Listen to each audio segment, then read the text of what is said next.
સોમતી અમાવાસ્યાએ સમુદ્ર નારાયણના કાંઠે મહિલાઓએ કરી વિશેષ પૂજા અર્ચના। પુરુષોત્તમ અધિક માસને હિન્દુ શાસ્ત્રો અને હિન્દુ ધર્મમાં વિશેષ મહત્વ આપવામાં આવ્યું છે।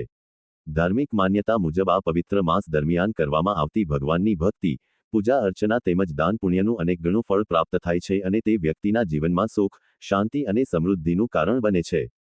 આ જ ભાવનાને અનુસરી આજે સોમતી અમાવાસ્યાના પવિત્ર અવસરે મહિલાઓ દ્વારા સમુદ્ર નારાયણના કાંઠે રેતીમાંથી કાઠાગોળ મહારાજની પ્રતિમા નિર્માણ કરી તેની વિધિવત પૂજા અર્ચના કરવામાં આવી હતી।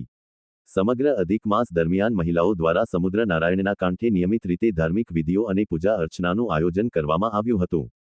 ધાર્મિક માન્યતા અનુસાર 12 માસ દરમિયાન કરવામાં આવતા દાન પુણ્ય જેટલું જ મહત્વ સોમતી અમાવાસ્યાના દિવસે કરવામાં આવતા દાન પુણ્યને પ્રાપ્ત થાય છે।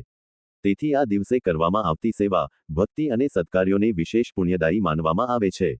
આ પ્રસંગે ઉપસ્થિત તમામ મહિલાઓએ શ્રદ્ધા અને ભક્તિભાવપૂર્વક સમુદ્ર નારાયણની પૂજા કરીને સમાજ તથા સમગ્ર માનવજાતિના જીવનમાં સુખ, શાંતિ, સમૃદ્ધિ અને કલ્યાણ અવિરત બની રહે તેવી પ્રાર્થના વ્યક્ત કરી હતી।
એટલે આ મહિનાના એને વિષ્ણુ ભગવાનની પોતાના આપેલું નામ જે તમે 12 મહિનાના માં કરેલા દાન પુણ્ય અને સારા કામ આ 21 મહિનાના કરવાની એટલું પુણ્ય મળે છે।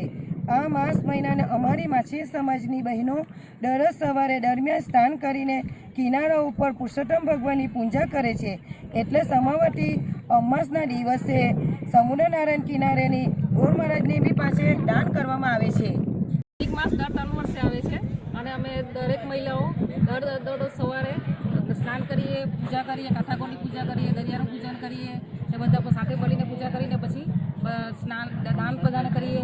એવી રીતના બધી સમાજની બધી બહેનો અમારી આવે એવી રીતના અને એક દિવસનું પુણ્ય બી એક દિવસનું સ્નાન બી બહુ પુણ્ય આપે અમને। આજે લાસ્ટ સોમવતી અમાસ એનું તો ઘણું પુણ્ય એ લાસ્ટ દિવસે તો બધા ઘણા લોકો બધા આવે ને સ્નાન કરે, પૂજા કરે, દાન કરે એવી રીતે અમારું। આ મહિનાની શું મહત્વતા છે અને આજના દિવસે જો દાન કરીએ તો એની શું અલગથી મહત્વતા છે? એ તો એક દિવસનું પુણ્ય બી બહુ કહેવાય।